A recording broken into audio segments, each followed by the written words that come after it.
sa buhay ninyo, sa puso ninyo, ang inyong ginagawa. Mula sa inyong puso, ihambing ninyo sa Ama ang inyong mga sarili. Magkaroon kayo ng tunay na pag-amin sa inyong pag-amin. Pagkakasala na napakataganyan na kalapot sa inyong mga puso. Gumamit ako ng isang alipin. Kasangkapan kong tawagin upang ibukas sa inyong mga puso. Marinig ang aking mga salita sapagkat sa panahon ito, ang tao'y patuloy na paggawa ng masama. Pagtalikod sa Diyos, kung kaya mga tao, magising kayong lahat sapagkat ang panahon ay napakibilis na tumatakbo. Ang mga kalamidad, ang mga trahedya ay laganap sa buong mundo. Lahat ng dako na hindi ninyo matatakasan. Hindi ninyo ito mahadlanganan ang mangyaman, talino at kapangyarihan na inyong tinataglay. Ngunit Diyos lamang ang makakapigil ng lahat ng ito.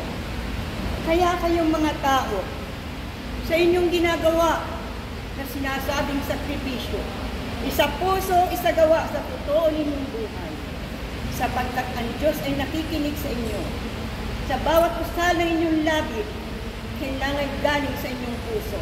Naintindihan niyo mga tao? Opo. Ang panahon ito ay panahon ng pagsisisi. Pagtalikod sa mga mali, ngunit pagkatapos, balik na naman kayo sa dati niyong gawain. Mga tao, nagsisimba. Sinilingin ng patawad ito. Ngunit dapat ninyong isipin na ang inyong ginagawa ay ito'y isa buhay at isa puso ninyo. Masarap ang mangarap na kayo ay ligtas. Ngunit paano ninyo makukuha ang bagay nito kung hindi ninyo ginagawa sa buong buhay ang pagbabago?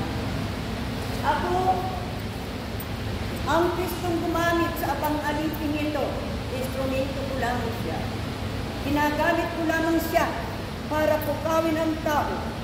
Gisingin kayong mga tao na kayo ay patuloy na nagwawalang pakala. Patuloy na tumatalikod sa aral at salita ng Diyos. Ngunit kailan? Paano? At saan kayo tatakbo? Kung ang sakuna ay dumating na napakatindi sa inyong lalawigan ito ng marinduki.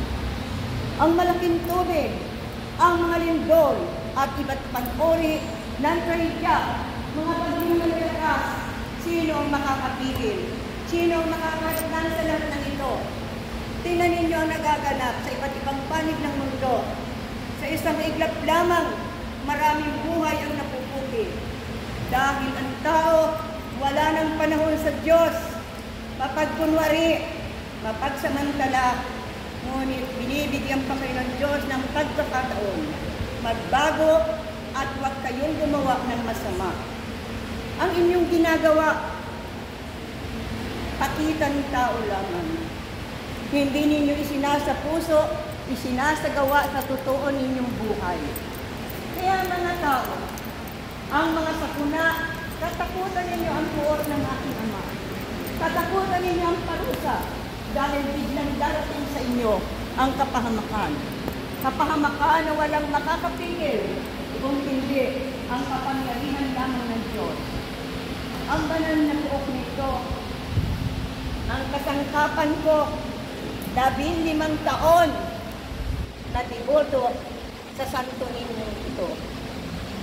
Nagpakahirap, naging alipin ng kanyang kapwa. Ngunit sa patuloy na pagsunod at akas na naman, siya ay nagtutulod sa inyong harapan.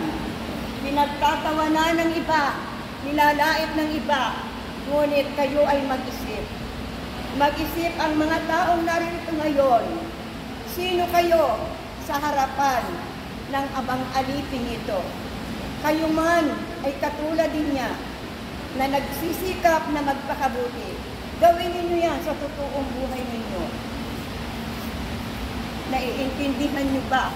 Opo. Basahin. Sa ngalan po ng Sagrada Corazon ng Persona at bilang pagbati, sa mahal akong Jesucristo na siyang gumamit ngayon sa mahal na kasangkapan, Ang sitas na ipinagkaloob po sa ating lahat ay mula sa sulat ng kagalang-galang apostol San Juan 15:1 hanggang 10. Ito po ay may pamagat. Ang tunay na puno ng ubas. Ako ang tunay na puno ng ubas at ang aking ama ang tagapag-alaga. Inaalis niya ang bawat sangang hindi nagbubunga at kanya namang pinuputulan at inilinis ang mga sangang hindi nagbubunga upang magbunga pa ng lalong sagana. Nalinis na kayo sa pamagitan ng salitang sinabi ko sa inyo. Manatili kayo sa akin at mananatili din ako sa inyo. Hindi magbubunga ang sangang hindi nananatili sa puno. Gayon din naman, hindi kayo magbubunga kung hindi kayo mananatili sa akin. Ako ang puno ng ubas at kayo ang mga sanga. Ang nananatili sa akin at ako sa kanya.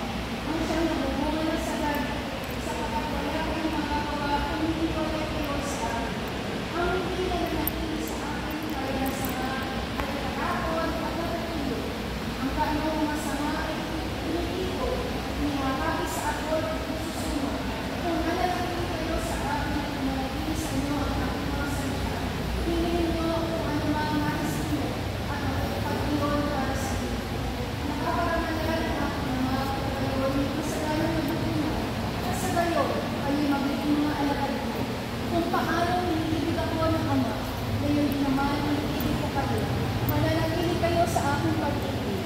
Kung tinutupad ninyo ang aking mga utos, mananatili kayo sa aking pag-ibig. Kung paano tinupad ko ang mga utos ng aking Ama at ako'y nananatili sa kanyang pag-ibig.